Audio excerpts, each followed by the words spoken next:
আসসালামু আলাইকুম সবাইকে। কেমন আছেন সবাই? আশা করছি সবাই খুব ভালো আছেন। আমি আলহামদুলিল্লাহ ভালো আছি। আজকে আপনাদের সামনে একটা রেসিপি নিয়ে এসেছি। এটা হচ্ছে চিকেন বারবিকিউ চুলার মধ্যে, আর সাথে থাকবে হচ্ছে ফ্রাইড রাইস। তো আমি প্রথমে চিকেনগুলোকে খুব ভালো করে ধুয়ে ফেলেছি। ধোয়ার পরে লেবু দিয়ে মাখিয়ে রেখেছিলাম। এরপর আমি বারবিকিউ মশলাটা ইউজ করব, রাঁধুনি রেডি মিক্সের। তারপর আমি মুরগিটাকে মাখিয়ে নেওয়ার জন্য এখানে রাঁধুনি রেডি মিক্সে মশলাটা দিয়ে দিলাম। এরপর এটাতে মরিচের গুঁড়া দিয়ে দিচ্ছি। মরিচের গুঁড়া একটু বেশি পরিমাণে দিয়েছি, কারণ আমি ঝাল খেতে খুব বেশি পছন্দ করি। আমাদের বাসায় সবাই অনেক বেশি ঝাল খেতে পছন্দ করে। তারপর দিয়ে দিলাম প্রয়োজন মতো লবণ। যেহেতু লবণ দিয়ে আগে মাখিয়ে রেখেছিলাম, এই জন্য লবণটা বুঝে দিবেন। তারপর দিয়েছিলাম হলুদের গুঁড়া, আর একটা মশলার গুঁড়ো আমি বানিয়ে নিয়েছিলাম আমার নিজের, সো ওটাও অ্যাড করলাম। আর মুরগির মাংসের মশলাও অ্যাড করেছি, ওটাও রাঁধুনি গুঁড়ো মিক্সের ছিল। তারপর একটা লেবু চিপে রস করে দিলাম এক খালি।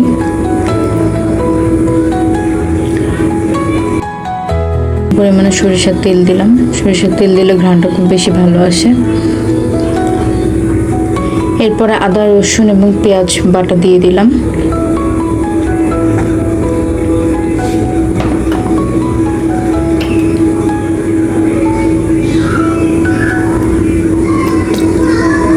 এরপর টমেটো সস বা টমেটো কেচাপ যেটাই হাতের কাছে পান সেটা দিয়ে দেবেন।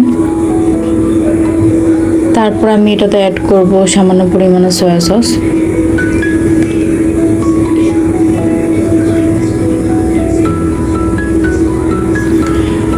তারপরে এই মশলাগুলোর সাথে খুব সুন্দর করে মুরগির মাংসটাকে মাখিয়ে নিব। হাত দিয়ে মাখালে মশলাগুলো মাংসের গায়ের সাথে খুব সুন্দরভাবে লেগে যায়, এই জন্য আমি হাতই ব্যবহার করেছি। আপনারা যদি হাত ব্যবহার করতে না চান তাহলে সেই ক্ষেত্রে চামচ ব্যবহার করতে পারেন, সেটা আপনাদের উপর ডিপেন্ড করবে।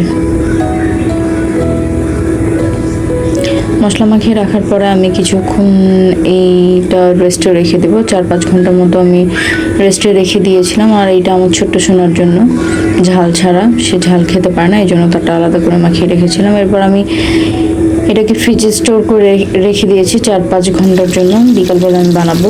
তো এরপরে চিকেনগুলোকে আমি খুব সুন্দর করে ভেজে নিচ্ছি ফ্রাই প্যানের মধ্যে। এরপর আমি ফ্রাইড রাইসটা রেডি করবো। ফ্রাইড রাইসের জন্য শুধুমাত্র সয়াবিন তেল দিয়ে চালগুলো খুব ভালো মতো করে কষিয়ে নিয়েছিলাম। এরপর কষানোর পর আমি এটাতে গরম পানি অ্যাড করে দিয়েছি।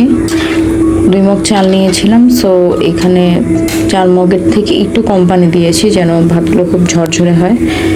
রসুন, পেঁয়াজ কুচি আর হচ্ছে কাঁচামরিচ কেটে নিয়ে প্রথমে তেলে দিয়ে পেস্টটা মতো করে নিতে হবে।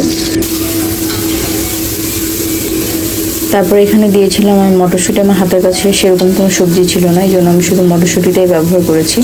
আপনারা চাইলে আরও যে কোনো সবজি দিতে পারেন, যেমন গাজর, ক্যাপসিকাম।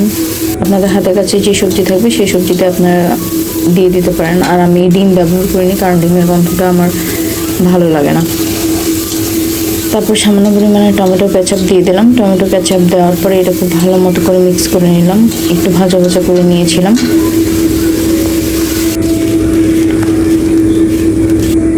তারপর সিদ্ধ করে রাখা চালগুলো দিয়ে দিয়েছিলাম এবং সামান্য পরিমাণে টেস্টিং সল্ট দিয়েছিলাম আর সামান্য পরিমাণে সয়া সস। তারপর চিকেনের কাজ একটু বাকি ছিল। বাকি যেই চিকেনগুলো ছিল সেগুলো আমি ভেজে নিচ্ছি। এবার খুব সুন্দর করে উল্টে পাল্টে ভেজে নিব। মাংসটার জন্য সিদ্ধ হয়ে জন্য চুলার আঁচটা একটু কমিয়ে রাখবেন, মিডিয়ামে। তারপর সামান্য টমেটো সস আর এটাতে রসুন দিয়ে তেল দিয়েছিলাম। তারপর টমেটো সসের মধ্যে চিকেনগুলোকে খুব ভালো করে মিক্স করে নিচ্ছি। এই যে রেডি হয়ে গেল আমার ফ্রাইড রাইস অ্যান্ড চিকেন। সবাইকে অসংখ্য ধন্যবাদ এত ধৈর্য সহকারে আমার ভিডিওটি দেখার জন্য। আমার ভিডিওটি যদি আপনাদের ভালো লেগে থাকে তাহলে লাইক, কমেন্ট, সাবস্ক্রাইব করে আমার পাশে থাকবেন। সবাইকে আসসালামু আলাইকুম, আল্লাহ হাফেজ।